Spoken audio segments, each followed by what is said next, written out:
Welcome to the Coaching Edge podcast with your co-hosts, Dr. Steve Jeffs and Erwin de Grave. Each episode, we bring you expert guests and transformative coaching insights. Let's dive in. Hello, everybody. Welcome to a new episode of the Coaching Edge podcast with your co-host, Dr. Steve Jeffs, and myself, Erwin de Grave. And today we have the pleasure to talk to Eric Maisel. Hello, Eric. Welcome. Great to be here, guys. Wonderful to be here. And welcome, Steve, as well. Thanks, Erwin. So, Eric, we could try to introduce yourself, but we're sure you know yourself much better than we do. So, who is Eric and how did he get to where he is today? Well, how did I get here? I started out as a math and science boy. I thought I was going to be an astrophysicist or something. Then I realized that wasn't very human feeling. It was interesting. I think I really liked just big numbers and big distances, but not science. And so at a certain point, I flunked out of college, not knowing what I was doing, enlisted in the Army, got out of the Army, got a degree in philosophy, and started writing. So this is in my early 20s. I started out as a writer. Had a ghostwriting career. I could actually live by writing, which is quite unusual. But at some point, there was a family and kids, and it was no longer in good faith to be making so little money from writing. So I retooled and became a licensed psychotherapist. But I almost immediately didn't like the psychotherapy or the mental disorder model. I didn't think I was dealing with people who had mental disorders, but rather problems with living. And so I wanted out, but I didn't know where to go. And coaching wasn't the thing yet. It's a long time ago, 40 years ago. And so I called myself a creativity consultant. That was my move out of psychotherapy. And then when coaching became a word, I segued to creativity coaching.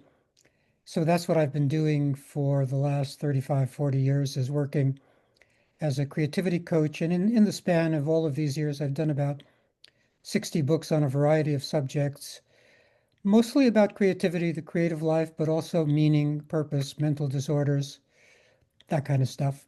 So that's where I am today, is still writing books in those lanes. And at the beginning of an organization that's going to be very interesting. We're starting up an International Association of Creative and Performing Artists that's going to launch this year. There's never been a home for creative and performing artists worldwide, as odd as that sounds. So we're looking forward to creating a home and doing a lot of things. I'm still staying upright and busy. I love it. When you say creative and performing artists, for those of us not in that field, what do you mean by that? It's the catch-all phrase for all sorts of folks in the different disciplines: writers, painters, actors, musicians. Sometimes it's called creative industries. We don't have great language that sort of is an umbrella term for all of these different people. There are between 50 million and 80 million people worldwide who work in the creative industries. So it's a big market if you count writers and actors, but also stagehands and website designers and anybody who's doing self-identified creative work. So those are the folks we're looking to embrace and provide a home for. I love it. Interesting. And what is it about creativity that just catches your attention? Well, it's the way we manifest our potential. We'd be bored with ourselves if we didn't create. It'd be an empty world without music and writing and painting and film. It'd be a very empty world. I'm not sure we'd be able to tolerate it, actually. But it's also empty within us if we're not doing something interesting. And it could be science, it can be whatever it is, but we have meaning-making facilities, and if we're not making some meaning, we feel like we're bereft of meaning. So there are different ways we can experience meaning, playing with our kids or going on a date with our mate. There are lots of ways that we can experience meaning, but creativity is one of those ways. And it's one of the handful of ways that seem to work throughout a lifetime, not dependent on age. Folks still want to write their novel at 20 or 80. So it's just an important outlet for human potential. What's the difference between creativity and innovation? Is that? There isn't, well, in business, creativity is usually defined as problem solving or innovation. So business has a certain take on creativity. I think creativity is more than or different from innovation. Innovation is a subset of creativity. Mhm. Problem solving is a subset of creativity. Creativity is the umbrella word. It's become more popular as an umbrella word over the last few years. If you ask business what they want for themselves, creativity didn't appear, being more creative did not appear in their top 10 list in 2010. Now it's up there in three or four or five as a thing they want for themselves. They don't really know what they mean, but they've heard that they're supposed to want it. So they want to be more creative, which means more like what you were saying. They want to be more innovative, get product to market more quickly, solve their problems better, etc. That's how they're holding creativity. They would not want a Beethoven or a Van Gogh to it. They would not want to employ those sorts of people. Those people would go off the rails. So it's not that they're looking to enhance the creativity of individual workers. It's more that they want to solve the problems of their business.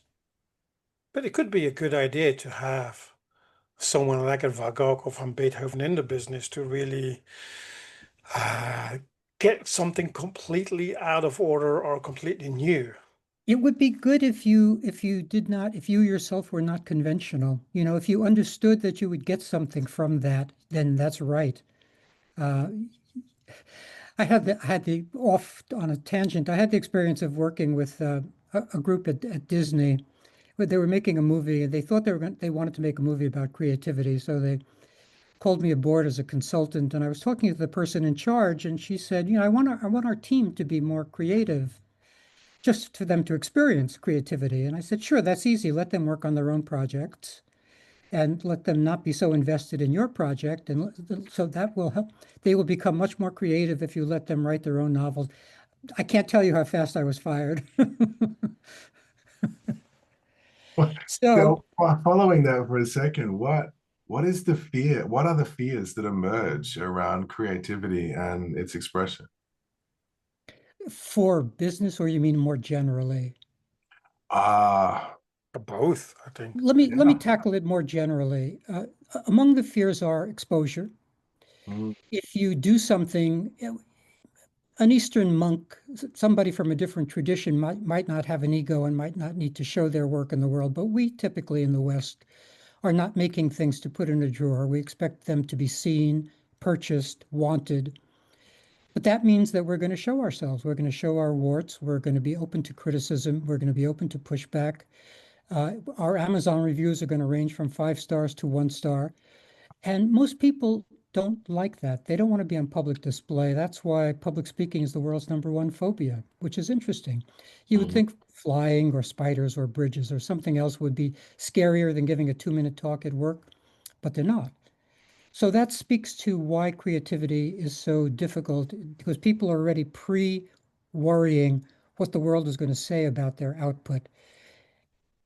Conversely, they can't talk themselves into the belief that they don't want an audience. It really makes no sense to make a painting and then put it in the garage.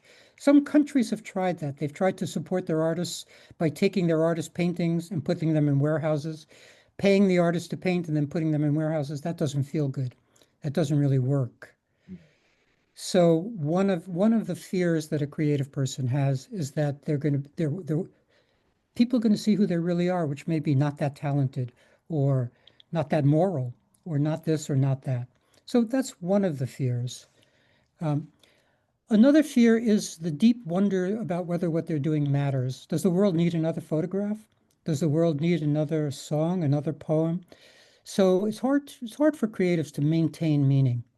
A doctor, it's pretty easy for a doctor to maintain meaning, or folks in different professions, but baker, anybody who has sort of a clear relationship between what's needed out there and what they're doing. It's less clear that a poem is needed or a short story is needed or etc.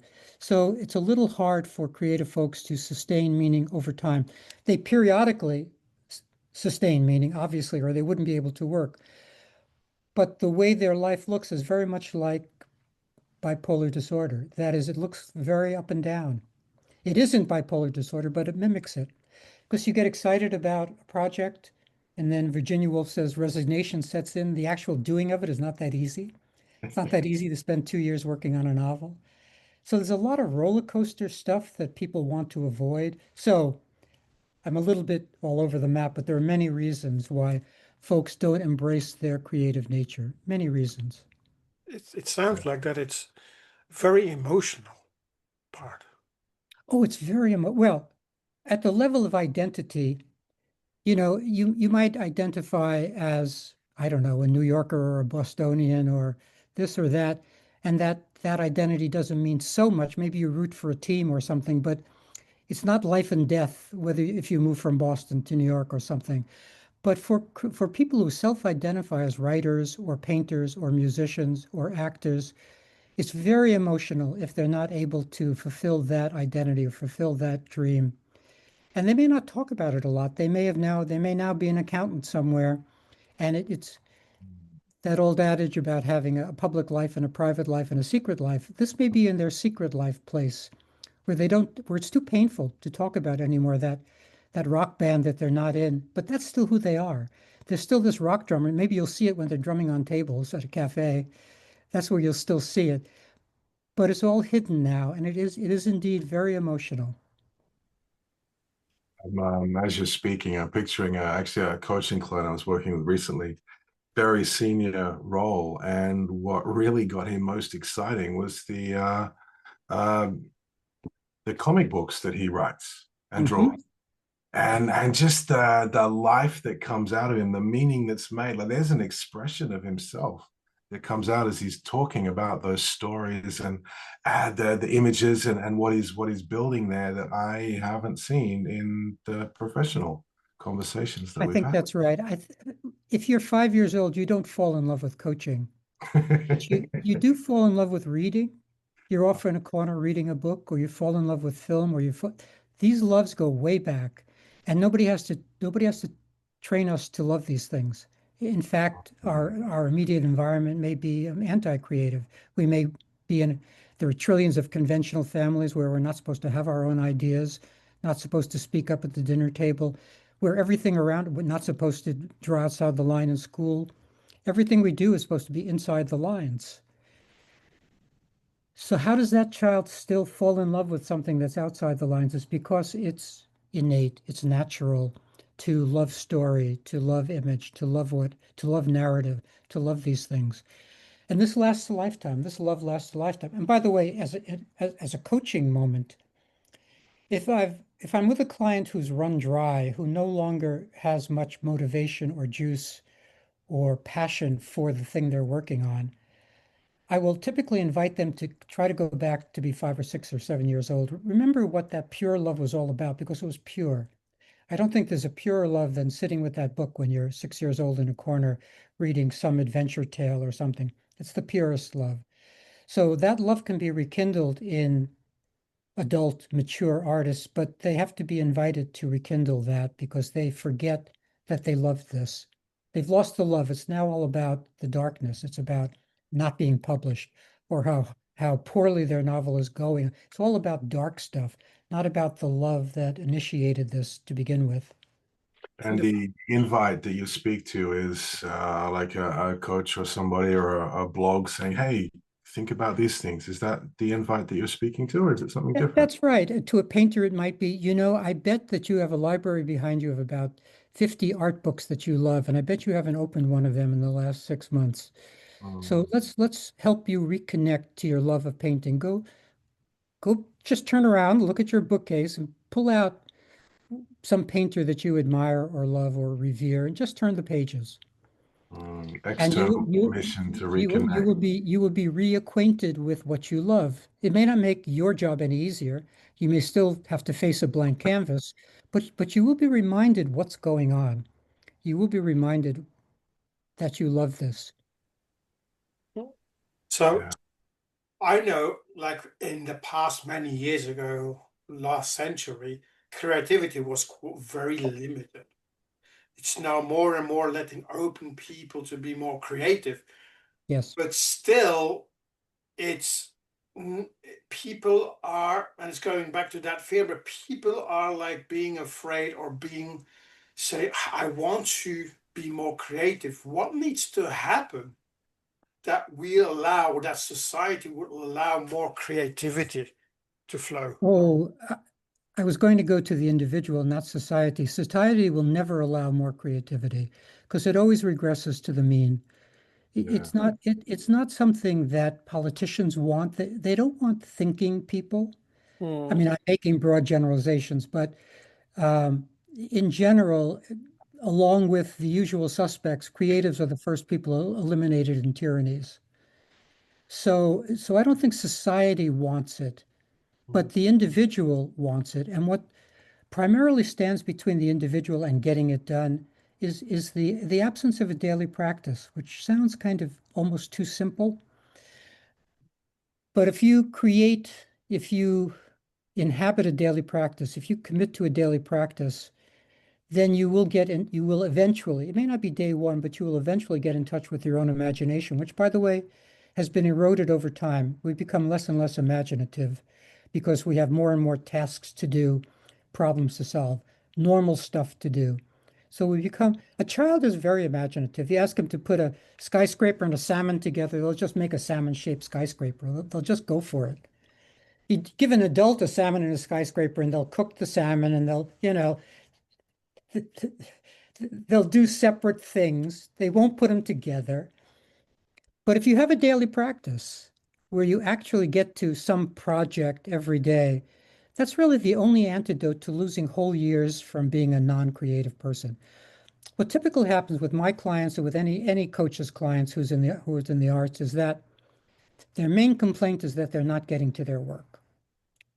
They could call it procrastination or resistance or blockage, whatever language they use. What it amounts to is they're not getting to their work. And it doesn't matter if you don't get to your work for a day or two, that's fine. Maybe you're living one of your other life purposes for those 2 days. But what happens is if you don't get to your work for 2 days, months vanish and years vanish because the work is so hard that it's easier to do easier things than the work. So suddenly you wake up and you were working on your novel in February and now it's December and you haven't touched it for 8 months. That's a very typical reality and complaint for the folks I work with. And my complete response to that is you must work on your work every single day. Or if you allow yourself to miss a day, you have to have some instructions about how quickly you're going to return. Like, I may only miss one day, or I may only miss 2 days. Some very clear instruction, because if you miss 3 days, you may lose 2025. How can you protect yourself? So how can you protect yourself to be wanting to be creative, but that the outside world is not hammering you to be stop being so creative and being so. How Thick, can you? thick, thick skin. There are many things to say to clients, like everybody has an opinion, a lot of cliches that are also very true. It helps to remind clients that everybody has an opinion, Mm. and also that marketplace players whose opinions they value too highly, they'll all have different opinions. So not to try to not take something you receive from the marketplace too seriously. One literary agent will say this, one literary agent will say that. So one tactic is to remind yourself that everyone has an opinion.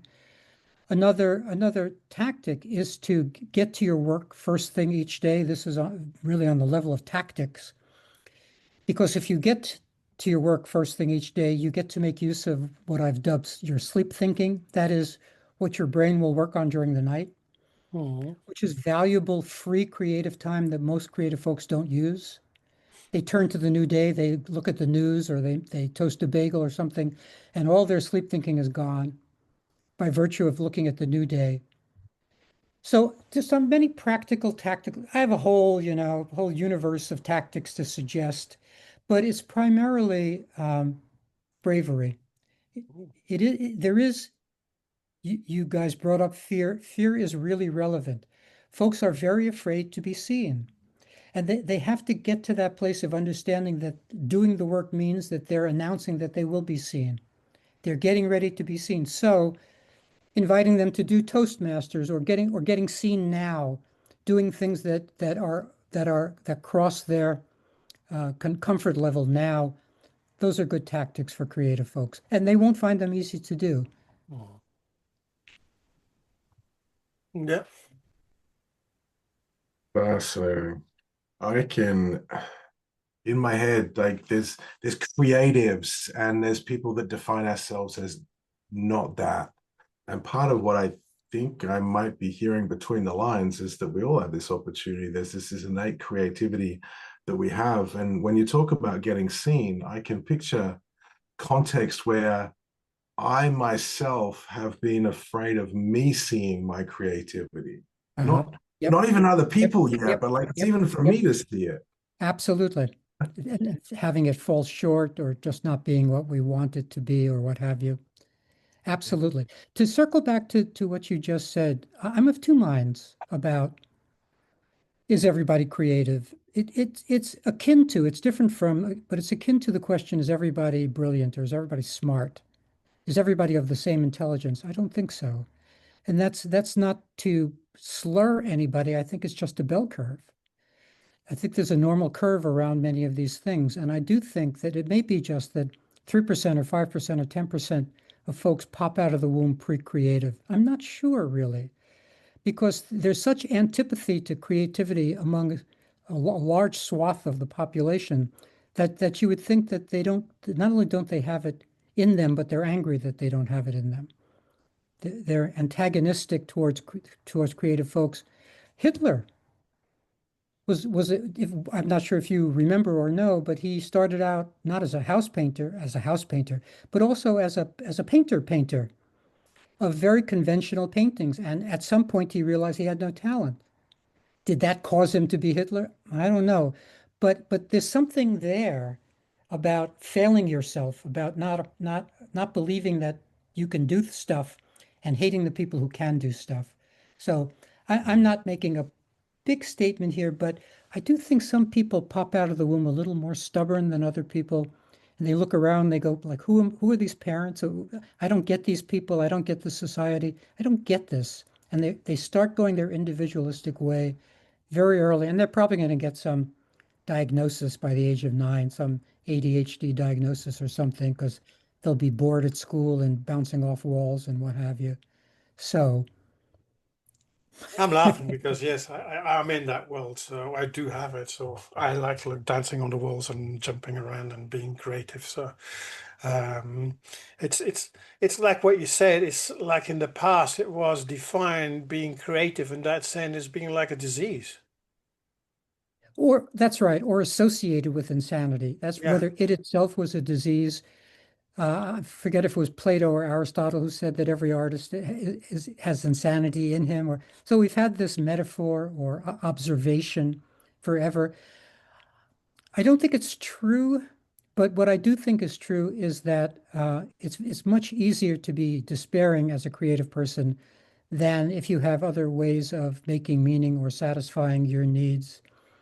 So I think it's clear that there are higher rates of both anxiety and I don't want to use the depression word because I'm sort of against those labels, but let's say despair, anxiety and despair in creatives than among the general population. And there are tons of studies about that I think are pretty good reputable studies of artists being 4 times or 8 times or 12 times more likely to be diagnosed with bipolar disorder than other folks. So there's something going on there. It's not about insanity, but it's something about looking out at the world and wanting something from the world. It may be feeling like the world is a cheat. Because as I say, there was something beautiful when we were growing up at the age of 5 or 6 or 7 about that music or that book. We expected something from the world by virtue of the experience we were having right there in that corner reading that book. And the world never matches that. It just does not, the world is not set up to give us what that 5-year-old needed. And so the world falls short. And I think we have a lifelong relationship with falling shortness that's rather hard to deal with. It's like a background case of the blues for, I think, all creative people. Even when what I just noticed a squib. I think it was something on Medium or what have you. Somebody just won the Pulitzer Prize and 3 weeks later committed suicide and left a poignant, brief suicide note, which said something like, "The joy I've gained from this award doesn't match my pain at living," or something like that. So there's like nothing is quite enough, even the Nobel Prize, nothing is quite enough if the world doesn't match your vision of how the world should be, and be accepted by. So and that's be good. accepted by, and No, have a I chance. see a lot that people, they have the standard to be normal, and like creative people are not seen to be normal. Exactly. And people who need to be normal really don't like people who are not being normal. It's really, there's really a conflict there. It's an age-old conflict. Mm. And it doesn't make it easier for the artist who's already having trouble making a living and um, probably in conflict with his or her own family who want that person to get a job with life insurance, and I mean medical insurance and what have you, etc. That person is already at odds with all sorts of people, including probably his whole society. Yeah, there's something really intriguing here. So this topic we're speaking about, I've seen some recent blogs that you've had around increased rates of suicide and some of these Yep. other things that are emerging. What what are you seeing is being asked for as we're seeing these stats? Asked for in which sense, how society should respond, or what's going on in the individual? Which Yeah, both. Like, well, society, but society is kind of hard to change. It's easy to kind of vilify the society thing, but we as individuals, we as parents, we as friends, we as colleagues, we as professionals in the workplace, we as looking after ourselves and the people around us. there's so many ways to respond to that. By the way, there are more and more organizations out there trying to serve the emotional and mental health needs of creative folks. There are 4 charities in the UK just for mental health of musicians. I just noticed a new organization forming. I could probably, if my head was on screwed on right, I could probably name 20 or 30 organizations that support creative and performing artists. So there's that kind of help. It's not gigantic, but it's not nothing. Mm. But if you were wanting to help someone in the arts, one of the first things you need to do, this will sound odd, one of the first things you need to do is up your vocabulary of praise. What does that Because actually mean? I'll deconstruct that. I'll deconstruct that. Um, if your husband shows you his short story and you say, I liked it, that's not going to work. Mm. That's going to upset your husband and he's going to half hate you for saying you liked it. You have to go all the way to I loved it, even if you only liked it.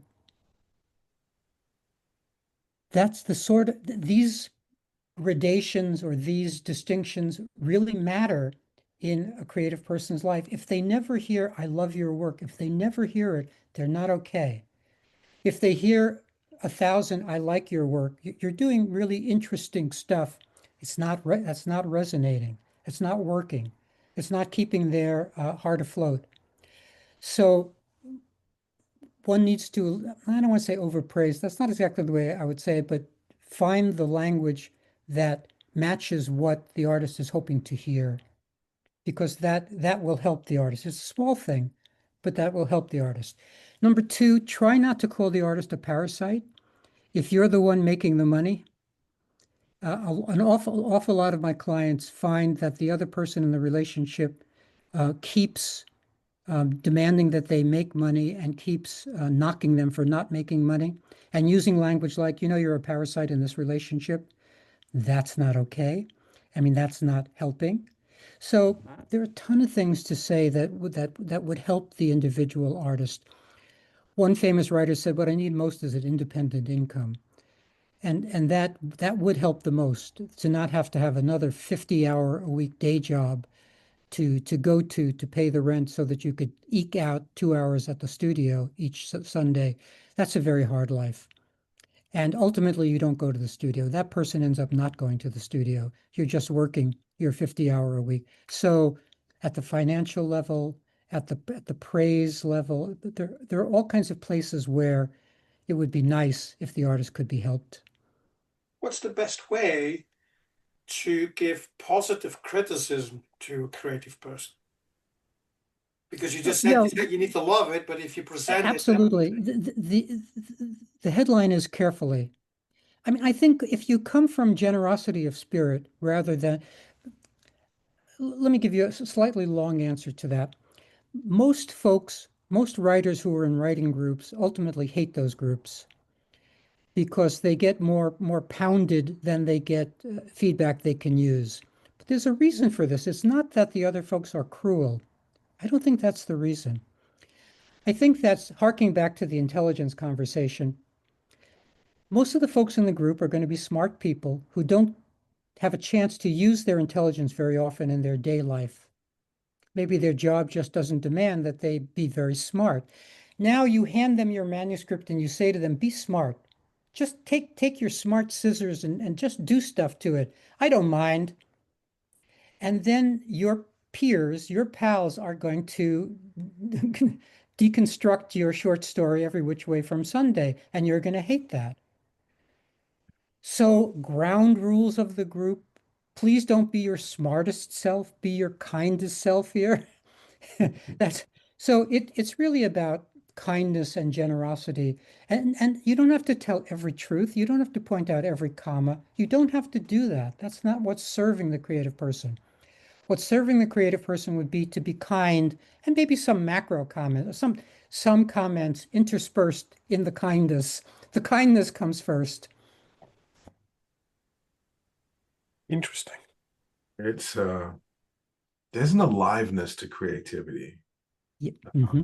And I think that's what I'm hearing when we get all task oriented and data specific. Even in our feedback, we can actually kill the aliveness in the creativity. You know, and we see that with kids. We see that. I've got this corollary with training animals. You know, we want positive reinforcement. Yep. Find what's working and acknowledge and positively reinforce that to get Yep. more of what we want. Let me just piggyback on that.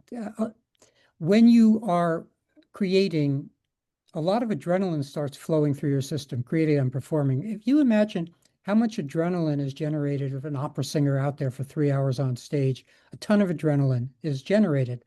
So there becomes a big question. This is really important for coaches working with creative and performing artists. What do you do when you come off the stage? Typically, you got drunk because it was hard to come down from all that adrenaline coursing through your system. So one of the things that these organizations that look to help creative and performing artists look at is how to come down from what to do when you come off stage or what to do when you put down your pen, because it's really not easy to move on to the next thing in life safely, effectively, non-addictively. And so that's a big problem place for creative performing artists is returning to normal life when you're just surging with stuff inside of you. It's very hard to unsurge. That's why like a lot of artists are addictive, using Yes, drugs and stuff like that's one of the reasons, one of many reasons, including wanting to be rebellious and wanting experiences. And there are probably, we could name 15 reasons why artists are at more risk. But this is one of them, that they're creating hormonal baths in their body that then have to be taken care of somehow. And what's the best way to take care of them? Well, don't you need some strength to not join the group? That is, you have to be the person who doesn't go to the bar with the other actors.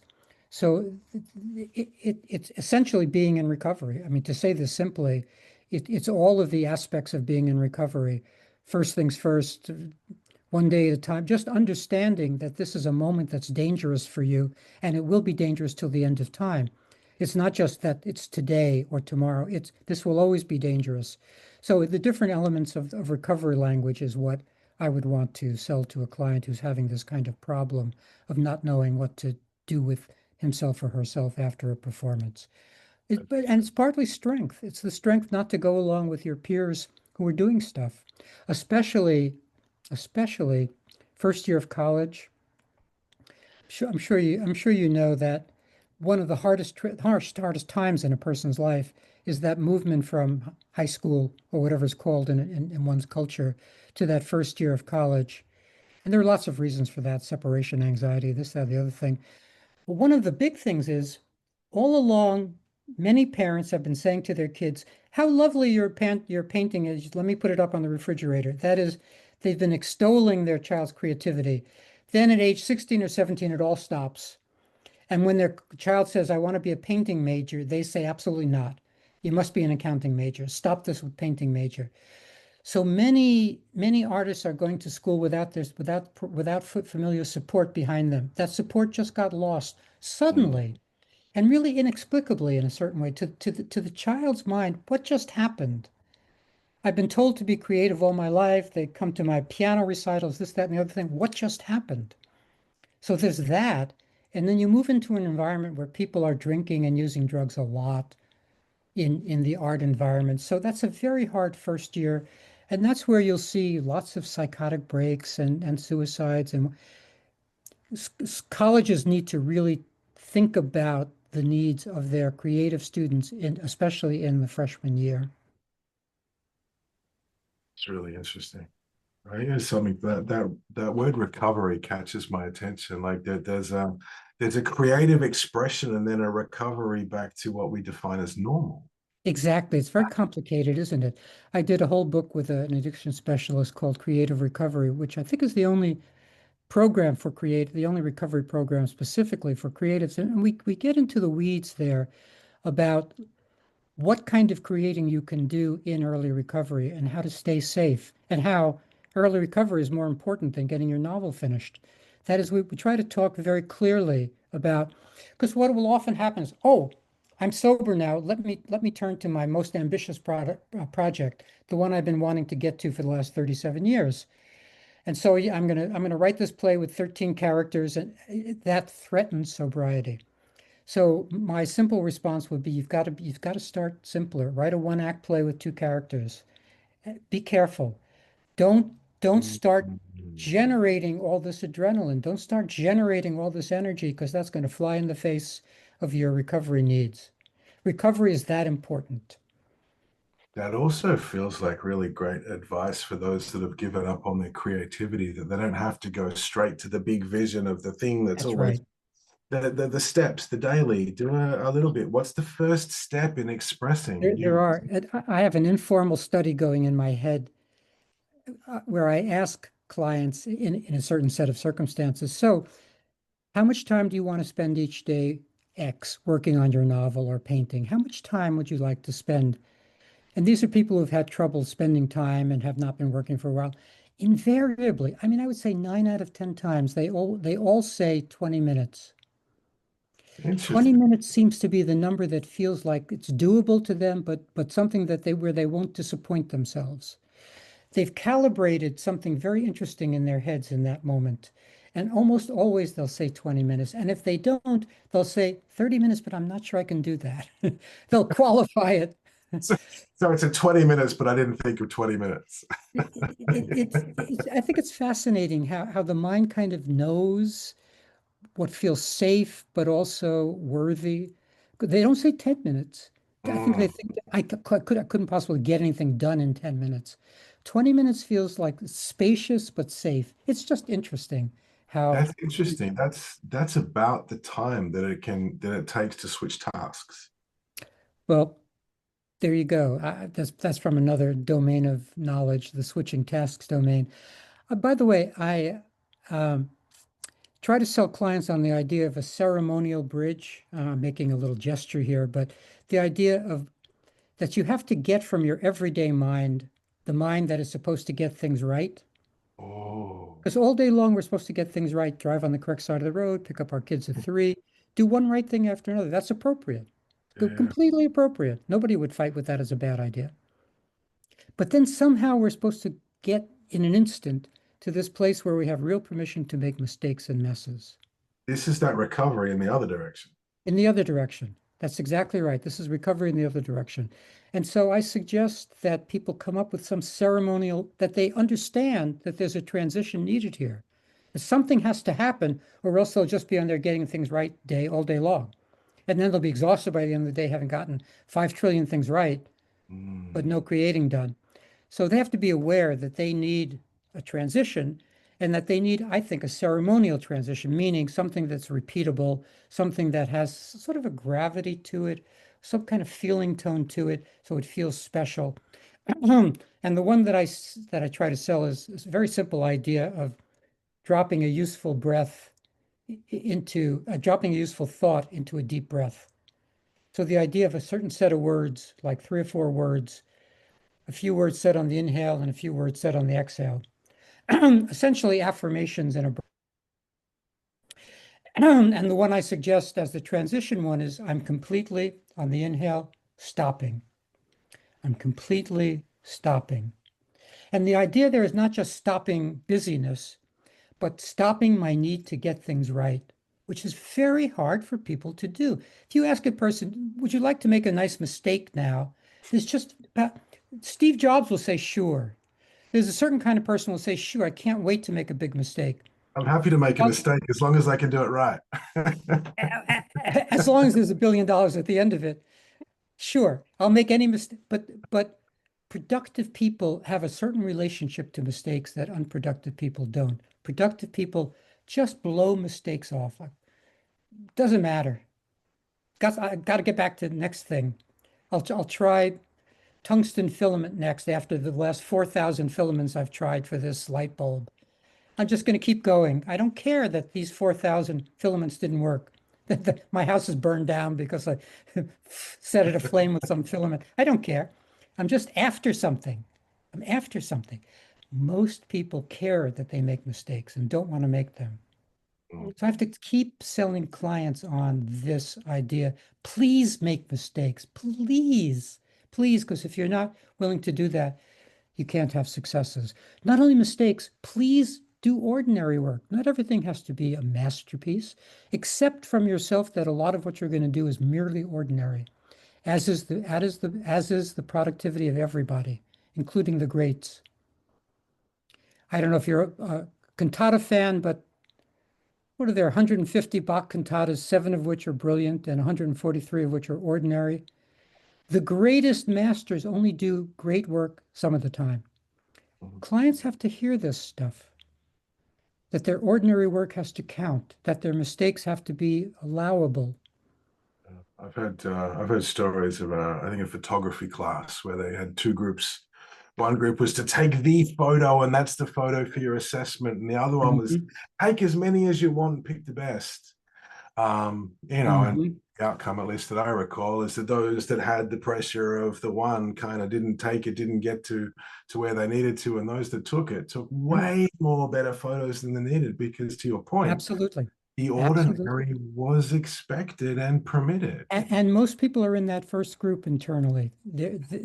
And they want to get part of what's going on in blockage or resistance or what have you is that a lot of people want a guarantee before they start. They want a guarantee that what they're about to do will work. Yes. They can't have it. You can't, dear writer, you can't have this guarantee. All you can do is show up and not attach to the outcome. If you spend 2 years writing a novel that doesn't work, that's the process. I'm sorry to tell you that that's the process. You don't want to hear it, and I don't want to say it, but that's the process. You may spend years on something that doesn't work. Period. I've got to give folks a pause there for them to take it in. They don't want to hear that. Who would? Of course. I want to go back to something you said before. You said this is appropriate. This is normal. And I want, what is normal? I'm a quite creative person, so when I hear you, that's appropriate to go to pick up the kids from school and that, is that appropriate? Who defines what is normal or appropriate?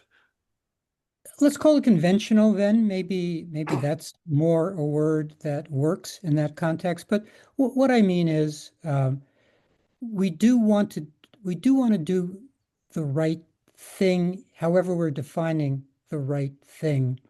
And if we're defining making a mess as the wrong thing, then we don't have the opportunity to create.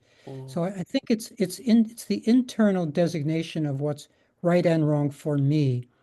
And if I have making mistakes as wrong for me, that's a complete blocker. I have to switch that cognition to making mistakes is just wonderful. I can't wait to make another mistake today. I'm going to make a bigger mistake today. Just go overboard in the direction of mistake making, because that's what's really needed to It is. spark creativity. That's what I tell my kids. I want you to make mistakes. I don't care if you make mistakes, but learn from your mistakes. And appreciate them, learn from them, but also just embrace them. Just embrace the necessity of making mistakes as part of the process. When you talk about the creative process, that always goes in one ear and out the other for creative folks.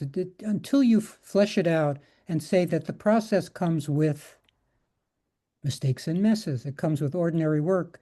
It also, let me just piggyback on this. This will sound funny until I explain it. Activities in the service of meaning don't necessarily feel meaningful. That is, if we're holding that writing a novel is a meaningful enterprise, we believe that's a meaningful enterprise. On a given day, what we've written may not feel meaningful. So that means we have to tolerate day after day after day of meaninglessness in the service of meaning. Not easy to do, but people get it when I say it that way or in various ways. People understand how they're obliged to let meaning come and go like that. If meaning shows up on a given day, wonderful.